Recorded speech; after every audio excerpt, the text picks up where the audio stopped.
नमस्कार, मैं हूं धर्मेंद्र। आप देख रहे हैं दी पॉलिटिकल वॉर। इंडिया का सुपरमैन कहा जाए तो कम नहीं होगा। मैं आपने नाम सुना होगा, बैटमैन का नाम सुना होगा, आपने सुपरमैन का नाम सुना होगा, आपने स्पाइडरमैन का नाम सुना होगा।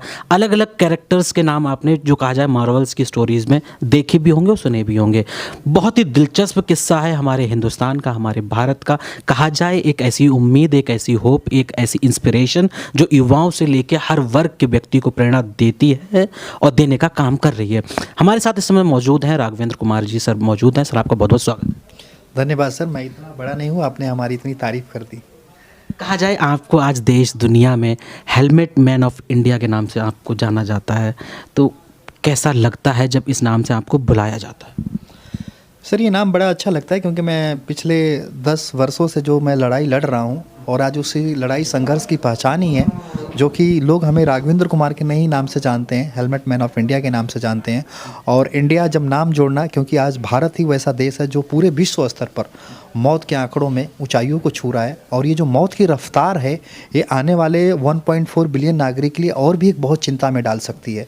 तो उसी रफ्तार को हम रोकने के लिए एक जागरूकता की लड़ाई लड़ रहा हूँ और उसी लड़ाई में ही आज हम एक योद्धा के रूप में हेलमेट मैन ऑफ इंडिया के नाम से लोग जानते हैं। तो हमें बहुत खुशी है। बात योद्धा की हो रही है। कहा जाता है कि हर योद्धा के पास कुछ खास शक्तियां होती हैं, खास औजार होते हैं, जिससे कहा जाए कि वो ग्राउंड्स पे कहा जाए या बार जोन में कहा जाए वो लड़ता है।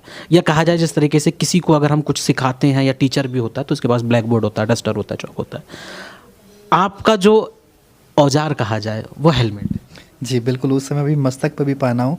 और सबसे बड़ी बात है कि हमारे भारत की सड़कों पर 1 घंटे में 18 लोगों की मौत होती है और उनमें से 6 लोग वो होते हैं जो बिना हेलमेट के होते हैं। बिना हेलमेट के होते हैं। लेकिन आप जब हर जगह हेलमेट में होते हैं, अभी कुछ टाइम पहले आपकी फ़ोटो बहुत वायरल हो रही थी जिसमें देखा गया था कि आप फ्लाइट के सामने खड़े हैं और वहाँ उसका जो एरोप्लेन पायलट जो बैठा हुआ है वो फ़ोटो ले रहा है आपके साथ। उन्होंने फ़ोटो ली, इस तरीके से आपने सोशल मीडिया पर साझा भी किया, बहुत प्यार मिला, बहुत लोगों ने पसंद किया। तो वो कैसी अनुभूति होती है कि भाई जब ऐसा लम्हा आता है जो फ्लाइट उड़ा रहा हो वो वही एक हेलमेट मैन के साथ में पिक ले रहा है, कैसा लगता है?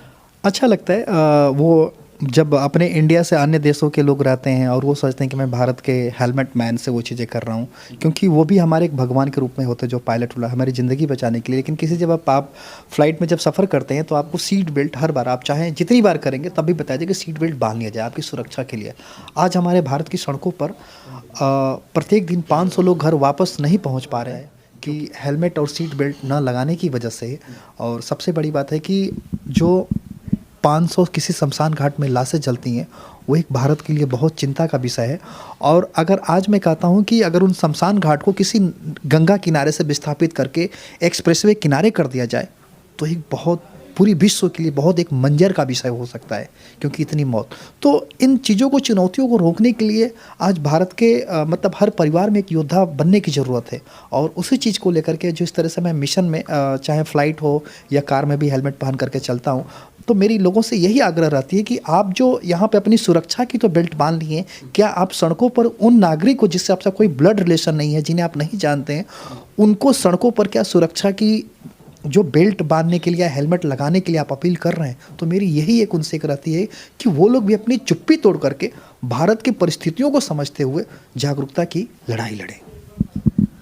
दर्शक, हमारे व्यूअर्स, हमारे कहा जाए लोग जो है जानना चाहते हैं man behind helmet man of India वो कौन है, वो शख्स कौन है, इस सफ़र की शुरुआत कैसे हुई, कौन सी वो किस्से हैं, या कहा जाए कि ऐसी कौन सा वाक़या आपके साथ हुआ जिसने आपको इस कदर कहते हैं कि मोटिवेट किया या झकझोर दिया कि भाई आप इस इनिशिएटिव को स्टार्ट कर दिया, आपने इस चीज़ को लेके हर दिन उठते हैं, जाते हैं लोगों के बीच में जो मैसेज देने की कोशिश कर रहे हैं, वो आखिर क्या चीज़ें हैं?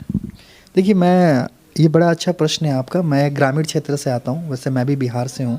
और जिस परिवेश में मैं पला बड़ा, वहाँ कभी सड़क सुरक्षा की कोई बात नहीं थी और ना कोई जिज्ञासा रखता था जानने के लिए, क्योंकि हम कम रिसोर्सेस में, जहाँ पर हम गाड़ी के लटक के ही चल के मार्केट जाना होता था, साइकिल पर किसी से, अगर एक साइकिल पर एक ही व्यक्ति चलाने के लिए तो हम 2-2 3-3 दोस्त बैठ के जाया करते थे जो बचपन में। तो हमने कभी टू व्हीलर हो या 2 चक्के वाली कोई भी गाड़ी हो, तो हमने उसके कभी सुरक्षा के बारे में कभी सोचा ही नहीं। और ये आज हमारे भारत के हर छोटे बच्चों से लेकर के, मैं अगर एक बात कहूँ, जैसे मैं स्कूली अवस्था में था, आज भी मैं ये बात कहूँ, आज किसी भी स्कूल के बाहर जाए तो एक हाथ में साइकिल, दूसरा में मोबाइल, दिल रह गई दिलवाली में, साइकिल चली गई नाली में, एक टंगरिया टूट गई, सारी हैकड़ी भूल गई। तो आज हर बच्चा वो प्रयास कर रहा होता है उस तरीके से। तो जब अपने ग्रामीण क्षेत्र से उठ करके जब यहाँ दिल्ली शहर में आया था पढ़ाई करने के लिए, तो जो भारत के अलग अलग राज्य से तमाम सारे बच्चे मिले थे, तो उनमें से एक दोस्त जो कृष्ण कुमार ठाकुर जो कि था, वो हमारा दोस्त बना था और अपने माता पिता का इकलौता चिराग था। और वो शादी के उनके जो माता पिता के 20 साल मन्नतों के बाद हुआ था, और जो कि एक हेलमेट न लगाने की वजह से उसकी सड़क हादसे में मौत हो गई।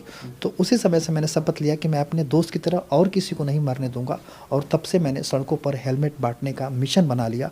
और मुझे बताते हुए खुशी हो रही है कि आज भारत के 22 राज्यों में घूमकर हमने 60,000 से अधिक हेलमेट बांटा हुआ है, और उसमें से 35 लोगों की ज़िंदगी बचाने में मैं खुद को बड़ा भाग्यशाली मानता हूँ। और ये मेरा सफ़र अभी भी सड़कों पर जारी है। सफ़र आप कर रहे हैं, कहा जाए अपने स्तर पे जितना हो सकता है, हर दिन आप कोशिश कर रहे हैं, लोगों में जा रहे हैं, लोगों को जागरूक करने की कोशिश कर रहे हैं, मोटिवेट कर रहे हैं, उन्हें अलग अलग तरीके बता रहे हैं, हेलमेट बांट रहे हैं आप। क्या कभी ऐसा जहन में नहीं आता है कि भाई किसी तरीके से सरकारी कोई अगर सपोर्ट मिल जाए आपको, कहा जाए राज्य स्तर पर कहा जाए, या मैं कहूँ कि सीधे पीएम मोदी की तरफ से अगर आपको किसी तरीके से कोई इन्विटेशन मिलता है कि जो आपको एक तरीके से मोटिवेट करे, आप जैसे और लोग जो क्षेत्र में काम कर रहे हैं उन्हें सपोर्ट करे, तो ऐसी कोई भावना, ऐसी कोई कभी कोई आपके पास इन्विटेशन आया हो? सर, जब आप युद्ध लड़ रहे होते हैं ना, तो वो देश हर कोई देख रहा होता है। और सबसे बड़ी बात है कि मैं सबसे बड़ा अवार्ड या सपोर्ट्स मैं उन 35 ज़िंदगियों, जिस तरीके से मेरे हेलमेट देने की वजह से जिनकी ज़िंदगी बची है, मैं उन्हें मानता हूँ। और जब आप लड़ाई लड़ रहे होते हैं तो आपके सरकार या मुखिया आज नहीं तो कल तो वो पीठ थपथपाएगा ही, क्योंकि आप, और ये सब चीज़ें जो लड़ाई है आज छुपी नहीं है, आज कहीं ना कहीं वायरल तभी तो आज नहीं तो कल आएगा, अगर हिस्से में होगा ज़िंदगी में। लेकिन आज हर दिन हमारे जिस प्रकार चुनौती रहती है ज़िंदगी बचाने के लिए, जो कि इसमें चुनौतियों को मैं जीतने के लिए जो ग्रेटर नोएडा शहर में घर था वो भी मेरा बिक गया, बहुत सारे रिसोर्सेस था, और जिस तरीके से मैं अपने आर्थिक स्थिति से मैं खुद ही जूझ रहा होता हूँ। तन मन धन सब कुछ आपने लगाया। बिल्कुल बिल्कुल, जो 60,000 हेलमेट, हाँ ये सारा चीज़ें, तो मैंने कभी पीछे या सरकार से या उनसे किसी विभाग से मैंने एक्सपेक्टेशन नहीं किया। ये लड़ाई मेरी है, वो चीज़ें देश मेरा है, और देश रिसोर्सेज से जो लड़ रहा है, तो उसमें हमें क्या ज़रूरत है। अगर मिलना होगा तो आज नहीं, जो मेरा मरा हुआ दोस्त है वो भी देख रहा है कि मैं किस तरह, वो किसी ने मददगार के रूप में किसी को ज़रूर भेजेगा। लेकिन जो चुनौतियाँ हैं, हमें किसी मदद के आस में नहीं चलना है, बल्कि दूसरों की ज़िंदगी बचाने के लिए हर दिन लड़ाई लड़ते रहना है। डिजिटल इंडिया का कहा जाए अलग अलग तरीके से लोगों को जो सपोर्ट मिलता है, या उस तरीके से जिस तरीके से भारतीय टैलेंट जो निकल के आया है, डिजिटल इंडिया का क्या आपको कोई सपोर्ट मिला, या उस तरीके से जो मुहिम को बूस्ट कर सके, ऐसा कुछ मिला? हाँ, डिजिटल इंडिया के रहता है कि जिस क्षेत्र में हादसे रहते हैं वहाँ उधर लोग आमंत्रित करते हैं, और बाकी लोगों का प्यार। और सबसे बड़ी बात है कि जो लोग अपनों को खो चुके हैं, जो एक गम में डूबे हुए हैं, और या जिस गाड़ी से हादसे उनके परिवार में, उनको दुश्मन मानते थे, लेकिन सबसे बड़ी बात मेरी मुहिम देख करके आज उनके अंदर जो विश्वास है, और उनका जो हमें सबसे बड़ा सपोर्ट्स मिलता है कि मेरे मिशन के साथ वो लोग भी आकर के जब खड़े होते हैं, चाहे मैं मशाल लेकर के जला रहा हूँ, हज़ारों की संख्या में लोग रहते हैं, या कहीं आज के डेट में मैं सोशल मीडिया पर हेलमेट में एक ट्वीट भी कर दूँ तो उस शहर में सैकड़ों लोग इकट्ठा हो जाते हैं। तो ये हमारी सबसे बड़ी ताकत है। और मुझे लगता है कि एक अपना भाई समझ करके, कोई अपना बेटा समझ करके जब मेरे साथ खड़ा है, तो इससे बड़ा और कुछ हो नहीं सकता। ज़्यादा समय ना लेते हुए सर, एक आखिरी सवाल करूंगा, युवाओं के लिए क्या संदेश, क्या मैसेज देना चाहेंगे कि भाई कितना ज़रूरी है हेलमेट पहनना आपके लिए, आपके घर के लिए, आपके परिवार के लिए, और हमारे देश के लिए, देश की इकोनॉमिक ग्रोथ के लिए कितना इंपॉर्टेंट है?